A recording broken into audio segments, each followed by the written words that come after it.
सारी तफसीलात मैंने इकट्ठी की हैं कि डीजीएसपीआर ने क्या बात की और किसके सवाल का क्या जवाब दिया। और ये एक बड़ी बारीक वारदात है जो अब शुरू हो गई है, लेकिन चीजें मैं आपके सामने सारी अभी रख देता हूँ। दो चीजें उससे पहले मैं आपको दो तीन चीजें आपको बताना चाहूंगा। एक तो मैं आपको सुनवाता हूँ इमरान खान साहब का एक स्टेटमेंट जो उन्होंने माजी में दिया था। जो इमरान खान साहब ने कहा था ना, वो एग्जैक्टली वैसे ही इस वक्त पाकिस्तान में हो रहा है। इमरान खान साहब ने 15 मई 2022 को ये बात कही थी। तो जो इमरान खान ने कहा था जरा आप सुने। अब ये जाएंगे अमेरिका के पास, अमेरिका के पास जाके कहेंगे कि खुदा के वास्ते हमें बचा लो, नहीं तो इमरान खान वापस आ जाएगा। जब अमेरिकन अगर इनकी मदद करेंगे, कभी भी अमेरिकी मदद नहीं करेंगे जब तक वो इनके गले में जंजीर पूरी तरह टाइट करके नहीं डालेंगे। वो उनको कहेंगे कश्मीर को भूल जाओ, फलस्तीनियों के लिए मुंह ना खोलो, जो मर्जी इसराइल करे फलस्तीनियों से चुप करो। अगर रूस 30% कम पे तेल दे रहा है तो आपने नहीं लेना, क्योंकि आप हमारे गुलाम हैं। अगर आपने 30 लाख टन गंदम आपको जरूरत है, आप रूस से नहीं ले सकते। अगर आपने पाकिस्तान को अगर ईरान से सस्ती गैस मिलेगी, वो कहेंगे हमने आपको इजाजत नहीं दी। देखिए, इमरान खान साहब ने जो जो बातें की ना, वो एग्जैक्टली वैसी साबित हुई है। मुझे हैरत होती है कि ये एक ऐसा सियासी पंडित है इमरान खान कि उसने जो बात कही वो वक्त गुजरने के साथ साबित हुई। मैं कुछ मनाजिर देख रहा था और कुछ मैं ऑडियोज और वीडियो सुन रहा था। मैंने मौलाना फजलुर रहमान को सुना इमरान खान साहब के दौरे हुकूमत में, जब फलस्तीन को तस्लीम करने के हवाले से किसी अमन बोर्ड का हिस्सा भी पाकिस्तान नहीं बना था। उस वक्त पाकिस्तान इसराइल के साथ किसी वर्किंग रिलेशनशिप में भी नहीं आया था। तो एक आधी कोई जाली खबर किसी ने चलवाई तो फजलुर रहमान साहब की गरज चमक ही कुछ और थी। गरज रहे थे, बरस रहे थे। फजलुर रहमान साहब की आवाज में वो जोश खिताबत था कि मैं सुनकर अभी हैरान हो रहा था। लेकिन अभी अगर फजलुर रहमान साहब जब बात करते हैं तो ऐसा लगता है मिर्गी का दौरा पड़ा हुआ है। इतनी लो टून में, इतनी आहिस्ता आहिस्ता, रफ्ता रफ्ता, सोच सोच कर, बिल्कुल ऐसे घिसट घिसट के वो अल्फाज बोलते हैं। क्या वजह है? इमरान खान के दौर में तो ये शख्स बहुत गुस्से में रहता था, बहुत जज्बात में रहता था। जज्बात भड़कते रहते थे कि ये कर दिया जी इसराइल के लिए, वो कर दिया जी, और यहूदी एजेंट का ये कार्ड लेके फिरते थे हर जगह। अभी जबान जो है वो मुंह के अंदर बंद है और बोलने की जरूरत भी नहीं है। वजह यह है कि जिन्होंने आज तक फजलुर रहमान साहब को पाला है, जिन्होंने पाल पोस के इतना बड़ा किया है, फजलुर रहमान साहब उनके खिलाफ बेवफाई नहीं कर सकते। फजलुर रहमान साहब एजेंसियों के बहुत वफादार आदमी है और वो वैसी हरकत नहीं करेंगे जैसी आजाद सियासतदान कर सकते हैं।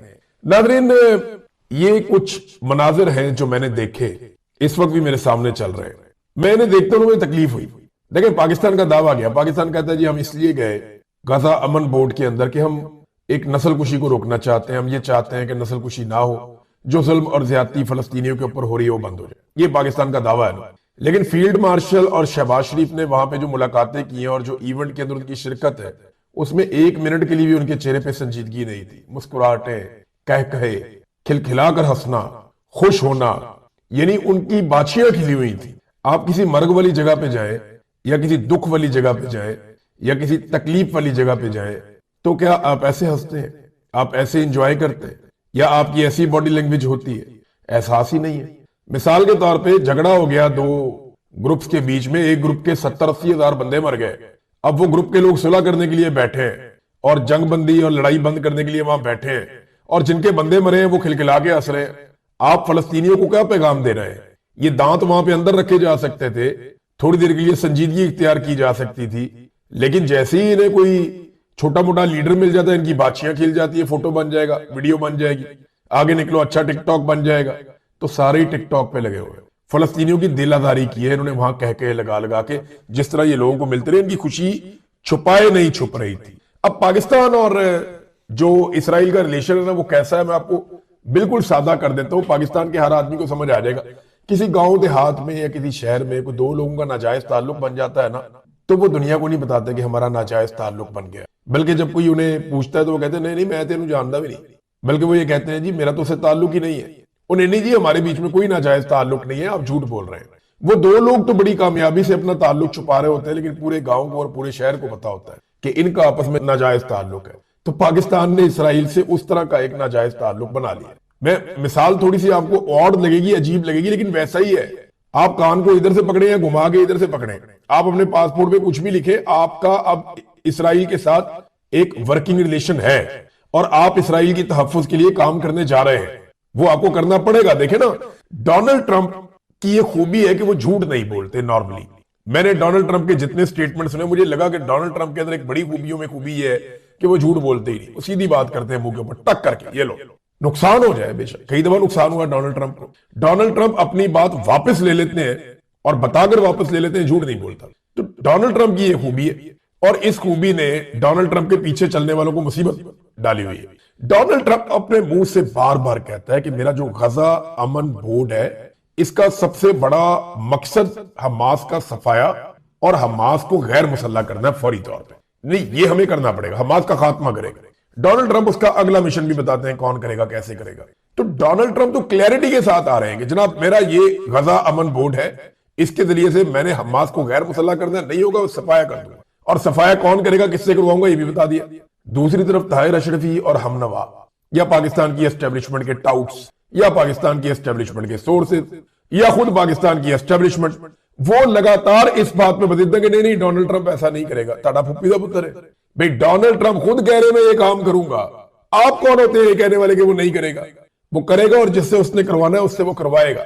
और जिन जिन लोगों ने वादे किए हुए हैं, जिन जिन लोगों ने अर्जियां डाली हुई हैं, उन्हें वो वादे पूरे करने पड़ेंगे। वादे नहीं पूरे करेंगे, इमरान खान मारेगा, क्योंकि साथ ही अमेरिका कहेगा इंसानी हकूक की पामालियां हो रही है पाकिस्तान में, पाकिस्तान के अंदर इंसानी हकूक की पामालियां बंद करें। साथ ही अमेरिका को याद आ जाएगा जनाब 2024 के इलेक्शन में धांधली हुई थी, फिर आपको री इलेक्शन में जाना पड़ेगा, इमरान खान आएगा, वो फैंटी लगाएगा।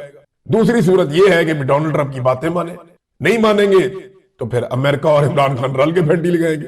इनकी ना हर तरफ से ये फंस गए, बहुत बुरी तरह फंस गए, इनकी बचत नहीं है। इमरान खान को जेल में रखना है तो डोनाल्ड ट्रंप को राजी रखना है, ये इन्हें करना पड़ेगा। इमरान खान साहब का स्टेटमेंट मैंने आपको सुनाया, देखें कैसा आदमी है, इसने आज तक जो भी कहा वो बातें ज्यादातर दुरुस्त साबित हुई और एग्जैक्टली ऐसा लग रहा था कि इमरान खान साहब फ्यूचर में देखकर ये वाली बात कर रहे हैं। अब आ जाए जरा डीजी आईएसपीआर साहब जो है, उनकी जो मुलाकात हुई सहाफियों के साथ, उसमें एक बड़ा इंपॉर्टेंट क्वेश्चन मैं हबीब अकरम साहब के सवाल से आगाज करूंगा। उन्होंने सीधा ही पूछा, उन्होंने कहा जी क्या फौज गजा में जाएगी, इंटरनेशनल स्टेबलाइजेशन फोर्स जो है उसका हिस्सा बनेगी गजा में?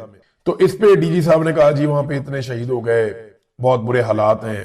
तो उन्होंने कहा जी अमेरिका जो है वो सपोर्ट करता है इसराइल को उस नस्ल कुशी में, तो हम अमेरिका को एंगेज करेंगे। यानी यहां पे ये कहते हैं कि अफगानिस्तान सपोर्ट करता है दहशतगर्दी को, तो यहां अफगानिस्तान को एंगेज नहीं करना, इधर मारो सारों को बमों के साथ, ड्रोन्स के साथ, जहाज ले जाओ, मारो सबको, अपने लोगों को भी मारो, उनको भी मारो, इनको भी मारो। यहां फॉर्मूला और है। उधर कहते जी क्योंकि अमेरिका इसराइल को सपोर्ट करता है तो हम अमेरिका को एंगेज करेंगे। देखे ना, दोनों जगह अलग अलग फॉर्मूला लगाया हुआ है। जहां जोर चलता है वहां कुछ और कर रहे हैं, जहां जोर नहीं चलता वहां पे कुछ और कर रहे हैं। अब हमें तो सारी जिंदगी ये बताया जैद हामिद ने, हमीद गुल ने और बहुत सारे, अभी थोड़ा अर्सा पहले मैं एक फौजी की, क्लीन शेप फौजी था, बड़े रैंक का ऑफिसर था, वो खड़ा होकर अंग्रेजी में अहादीस पढ़ के सुना रहा था कि स्याह झंडों वाले उठेंगे, वो ये करेंगे, वो करेंगे, और हम ही है वो लोग। वो पूरी कहानी वो फौजी सुना रहा था। थोड़े दिन पहले मैंने आर्मी चीफ को सुना, वो आप अल्लाह की फौज हैं, आप अल्लाह के लिए लड़ाई करते हैं। मैं इनको भी सुन रहा था। हमें तो ये हमेशा बताया गया कि हम इसराइल को 5 मिनट में 10 मिनट में पता नहीं क्या से क्या कर देंगे। वो डीजीआईएसपीआर तो बेचारे बन के बैठे हुए, कहते नहीं जी इसराइल जो कर रहा है वो उसको अमेरिका ही रोक सकता है, हम अमेरिका से ही बात कर सकते हैं, इसराइल को हम नहीं रोक सकते। यानी इसका सादा मतलब तो ये है। अच्छा, उन्होंने ये भी कहा कि अमन बोर्ड में शमूलियत पर आप सियासतदानों और सफारतखानों को क्रेडिट दें, यानी पाकिस्तान की फौज या फौज के तर्जुमान वो इस अमन बोर्ड में पाकिस्तान की शमूलियत पर बहुत खुश हैं, और उन्होंने साफ कहा कि आप सियासतदानों को और सफारतखानों को इस पर क्रेडिट दें। ये जो इंटरनेशनल स्टेबलाइजेशन फोर्स है और ये बोर्ड, ये दो अलग अलग चीजें हैं। फिर उन्होंने एक और बात की, अब ये दावा है पाक फौज के तर्जुमान का, उन्होंने कहा जी हमास को गैर मुसल्ला करना और फलस्तीनियों से लड़ना हमारी रेड लाइन है, हम किसी सूरत ये नहीं होने देंगे, ना करेंगे। अब ये उन्होंने कह दिया ये नहीं होगा कि ना हम कभी हमास को गैर मुसल्ला करने में आएंगे, ना कभी हम फलस्तीनियों के साथ किसी कंफ्लिक्ट में आएंगे, ये हम नहीं करेंगे। ये बात डीजीआईएसपीआर ने कही। वैसे तो ये भी कहते हैं कि हमारा सियासत में कोई किरदार नहीं, ये जो भी कहते हैं, पहले ये कहते थे हम यरूशलेम फतह कर लेंगे, कश्मीर आजाद करवा लेंगे, तो इन्होंने बहुत झूठ बोले हुए या बहुत गलत बयानियां की हुई। तो इस बयान के ऊपर हमें पता चल जाएगा कुछ अरसे में डीजीआईएसपीआर ने, अगर ये बयान अगर उनका है तो वो एक स्टेटमेंट जारी कर देना डीजीआईएसपीआर कि हमारा ये स्टेटमेंट है, हम कभी भी हमास को गैर मुसल्लह नहीं करेंगे, हमास की जो आजादी की जिद्दोजहद है हम उसके साथ खड़े हैं। ये वो कह देना, स्टेटमेंट करके दे, पता लग जाएगा सवेरे ट्रंप जो है वो कान पकड़वा देगा। लेकिन एक कार्रवाई जो की DGISPR ने, जो असल कार्रवाई है, उन्होंने अमन बोर्ड में शमूलियत का फैसला करार दे दिया कि हुकूमत का है। जनाब, ये इसमें हमारा कोई काम नहीं है, हुकूमत का फैसला है। और अगर फौज भेजी कभी हमने गाजा में, तो ये फैसला भी हुकूमत का होगा। आसमा शराजी साहब ने सवाल किया कि मशरिक वस्ता के बाहर से कोई मुल्क आएगा, ट्रंप ये कहता है, और वो हमास का सफाया करेगा या उसे गैर मुसल्ला करेगा। तो पार्लिमान को नजरअंदाज आप लोगों ने किया इस फैसले में, जिससे शकूक व शुबहात पैदा हुए। अगर अमेरिका ने कह दिया तो क्या आप इनकार करेंगे कि आप नहीं भिजवा रहे वहां पे और हमास को गैर मुसल्ला नहीं कर रहे? तो इस पे उन्होंने कहा जी कि ये फैसला तो देखे ना पार्लिमान ने करना है, वहां पे जाने का फैसला हमारा नहीं है, पार्लिमान का होगा। हम हुकूमती फैसले के पाबंद हैं, आर्टिकल 245 के तहत हम किसी की ख्वाहिश पर नहीं चलेंगे, अपना मफाद देखेंगे, फलस्तीन हमारी रेड लाइन है, ये उन्होंने कह दिया। अब एक तरफ वो ये कहते हैं कि अमेरिका क्योंकि बहुत ताकतवर है, इसराइल बहुत ताकतवर है, हम उनसे लड़ नहीं सकते, लिहाजा हमने ये फैसला किया कि हम उनके साथ बैठ के मसला हल करने की कोशिश करेंगे। अब ट्रंप कहता है जी आपने आकर मारना है इसको, हमास को। ये कहते हैं जी हमास हमारी रेड लाइन है, उसको कोई हाथ भी ना लगाए। अब इसके बीच में बीच का रास्ता क्या होगा? इसका तो बीच का रास्ता है ही कोई नहीं। अलीना शिगरी साहिबा ने सवाल किया कि रजा रब्बानी भी कह रहे हैं कि इत्तफाक राय होना चाहिए, काबीना में भी ये मामला नहीं रखा गया, ये अमन बोर्ड वाला। यूके, फ्रांस और चीन भी इसमें नहीं आए। अगर पीस बोर्ड में ये फैसला आ जाए, ये मुस्तफा नवाज खोखर साहब ने भी सवाल किया था कि अगर पीस बोर्ड में ये फैसला आ जाए कि ईरान पर हमला करें तो फिर हम क्या करेंगे? तो रमजान के बाद क्या हमारी फौज जा रही है गाजा में? फिर कहा, उन्होंने कहा जी फैसला देखें हुकूमत ने करना है, हुकूमत फौज भेजेगी या नहीं भेजेगी। हम फलस्तीन के बहन भाइयों के साथ हैं और इसराइल को सिर्फ एक ही ताकत रोक सकती है, वो अमेरिका है। हम इससे एंगेज कर रहे हैं। ट्रंप के मंसूबे से जब इसने ये मंसूबा बनाया तो कोई नस्ल कुशी में कमी आई है। फिर उन्होंने कहा जी 8 इस्लामी ममालिक भी गए हैं। लेकिन ये 8 इस्लामी ममालिक आपके बाद गए, आपने सबसे पहले यहां से हामी भरी है, उसके बाद वो ममालिक जो बहुत क्रूशल थे वो आपके बाद आए, जो उन्हें तस्लीम करते हैं वो तो पहले ही आ गए थे। और उन्होंने कहा जी हम इसराइल को तस्लीम नहीं करते, वो अपने मफाद के मुताबिक फैसला करेंगे, हम अपने मफाद में फैसला करेंगे।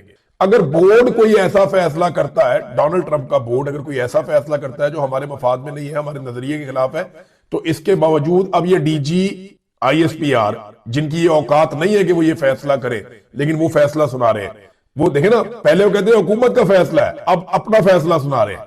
वो ये कहते हैं कि अगर इस बोर्ड ने हमारे मफाद या हमारे नजरिए या हमारी सोच के खिलाफ कोई फैसला किया तो हम वहीं बैठकर इनकी मुखालफत करेंगे, बोर्ड से अपने आप को अलग नहीं करेंगे। क्या कहीं कमिटमेंट दी हुई है कि बोर्ड में से आप नहीं निकलेंगे?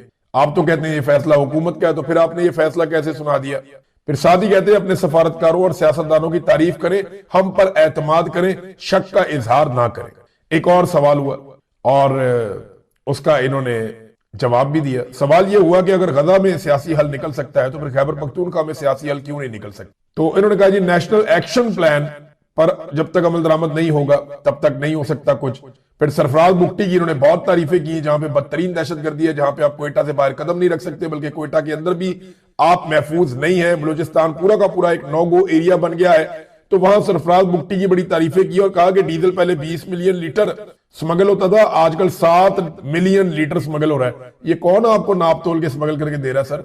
यानी स्मगलिंग जो है वो कितनी हो रही है, ये पैमाना भी आपके पास है, आपको पता है कि कितनी स्मगलिंग हो रही है।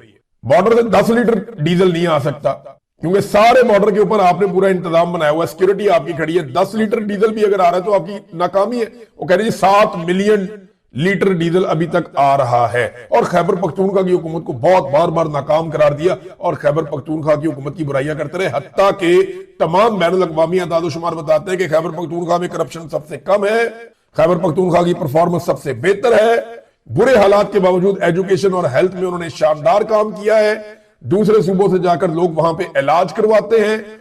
उसके अलावा उसने रेवेन्यू भी सबसे अच्छा इकट्ठा किया और खसारा भी सबसे कम खैबर पख्तूनख्वा की हुकूमत का है। सारी दुनिया कहती है कि वो अच्छा परफॉर्म कर रहे हैं, लेकिन DGISPR कहते हैं नहीं नहीं, खैबर पख्तूनख्वा अच्छा परफॉर्म नहीं कर रहा, सरफराज भुगटी अच्छा परफॉर्म कर रहा है। अगर परफॉर्मेंस की जो बुनियाद है या उसका क्राइटेरिया अगर जूते पॉलिश है फिर तो आप कह सकते हैं, लेकिन अगर अवाम की खिदमत है तो सरफराज भुगटी तो कहीं दिखता भी नहीं है। हामिद पीर ने सवाल किया कि जनाब कश्मीरी नौजवान रियासत पाकिस्तान और फौज के खिलाफ है, वो पूछते हैं कि आपने हमारे लिए क्या किया? तो उन्होंने बताया सबसे सस्ता आटा हम कश्मीर में देते हैं। हमने उनके साथ बड़ी मेहरबानियां की हैं, बहुत सारी चीजें उन्होंने गिनवाई। उसके बाद आमिर इलियास राणा साहब को डांट पड़ गई और उनकी सरजनिश हो गई। उन्होंने पूछ लिया कि जनाब यूएई और भारत के ताल्लुकात बढ़ गए हैं, हमारे खिलाफ तो कुछ नहीं हो जाएगा कोई साजिश। तो इस पे उन्होंने कहा जी कि एब्सोल्युटली रबिश, फजूल बात की है, क्या ये बात करने वाली है? अच्छा हुआ यूएई के भारत के साथ ताल्लुकात हो गए, वो करीब हो गए, हमें अपना कोई पैगाम भिजवाना होगा तो हम आसानी से भिजवा देंगे। फिर मंसूर अली खान साहब ने सवाल किया कि तासुर है कि सारा कुछ आप ही करवाते हैं। तो इस पे उन्होंने कहा कि नहीं, सब कुछ हुकूमत कर रही है, हुकूमत ही सारे काम करती है, हुकूमत के सारे फैसले, हर चीज हुकूमत कर रही है, हम कुछ भी नहीं कर रहे। फिर उन्होंने कहा जी हम हर हुकूमत को सलूट मारते हैं, मौजूदा हुक्मरानों का काफी तजुर्बा है, कई नस्लों से सियासत कर रहे हैं, इमरान खान की मुलाकातें जो है वो हुकूमत का और अदालतों का काम है, हमारा काम नहीं है। ईमान मजारी वाली बात के ऊपर उन्होंने किसी किस्म का कोई जवाब नहीं दिया। मुझे बड़ा पसंद आया एक सवाल राय साकिब खरल साहब का। उन्होंने पूछा कि खैबर पख्तूनख्वा की तमाम जमातों ने मिलिट्री ऑपरेशन के खिलाफ जरगे में दस्तखत कर दिए हैं। तमाम जमातों ने कहा कि यहां पे ऑपरेशन नहीं करना, मिलिट्री ऑपरेशन नहीं होना। तो अब आप बताएं, जब सारी जमातें कह रही हैं तो फिर आप कैसे कर रहे हैं? तो इस पे उनके पास कोई जवाब नहीं था, वो जवाब दे ही नहीं पाए। फिर एक सवाल के जवाब में डीजी ISPR ने कहा कि तलाल चौधरी एक जिम्मेदार वजीर है। इस बात के ऊपर बड़े कह लग गए, लोग बड़ी देर तक हंसते रहे। फिर उन्होंने कहा देखें, जब वजीर एक बात आपको बता रहा है तो फिर उस पर आप एतबार कर लें। वजीर ने बताया था कि सुहेल आफरीदी जो है उसकी मर्जी से खैबर पख्तूनख्वा में ऑपरेशन हो रहा है। फिर नए सूबे बनने की उन्होंने हमायत की, जी बिल्कुल नए सूबे बनने चाहिए, हमारा हुकूमत के साथ सिर्फ सरकारी ताल्लुक होता है, ये तासुर ना दे कि कोई जाती ताल्लुक है। इस शरीफों के पोते की शादी में जब आर्मी चीफ हाथ बांध के खड़े होंगे तो जाती ताल्लुक ही होगा ना भाई। उधर देखे ना, सुहेल आफरीदी एक कोर कमांडर को बुलाता है और वो बुलाकर कहते हैं, और ऑफिशियल तरीके से बुलाकर कहते हैं कि हमें ब्रीफिंग दे दें, हमारे सूबे में खून बह रहा है, कत्लो गारतगिरी हो रही है, दहशतगर्दी खत्म करनी है, आए बैठे बात करें। वहां नहीं जाता कोर कमांडर। लेकिन दूसरी जगह पे नवाज शरीफ के पोते की शादी है और वहां पे आपके फील्ड मार्शल पहुंच जाते हैं और हाथ बांध करके खड़े भी हो जाते हैं लाइन में। तो ये देखे ना, जाती ताल्लुकात तो नजर आ रहे हैं। अब इसके ऊपर कोई क्या कहे? नाज़रीन, इस वक्त जब मैं ये वीलॉग रिकॉर्ड कर रहा हूं ना, बड़े क्रूशल टाइम इस वक्त है और उसकी वजह यह है, हालात बड़े कशीदा हैं ईरान के आसपास। बहुत सारी जो एयरलाइंस हैं उन्होंने अपनी परवाजें मनसूख कर दी हैं। बहुत सारा एरिया इसराइल से लेकर ईरान तक वो परवाजों से खाली है। ब्रिटिश एयरवेज ने, फ्रांस से आने वाले तैयारों ने, इन्होंने अपने रुख तब्दील किए हैं और बहुत सारी परवाजें जो हैं वो हवा में आई नहीं, जिन्होंने इस एरिया से ट्रेवल करना था। तो इसकी वजह क्या है? एक अमेरिकी बहरी बेड़ा है, डोनाल्ड ट्रंप ने उसके बारे में बताया कि वो बहुत तेजी से ईरान की तरफ बढ़ रहा है और मशरिक वस्ता की तरफ जा रहा है। तो एक्चुअली अमेरिका करना क्या चाहता है? क्या कोई अटैक होने वाला है?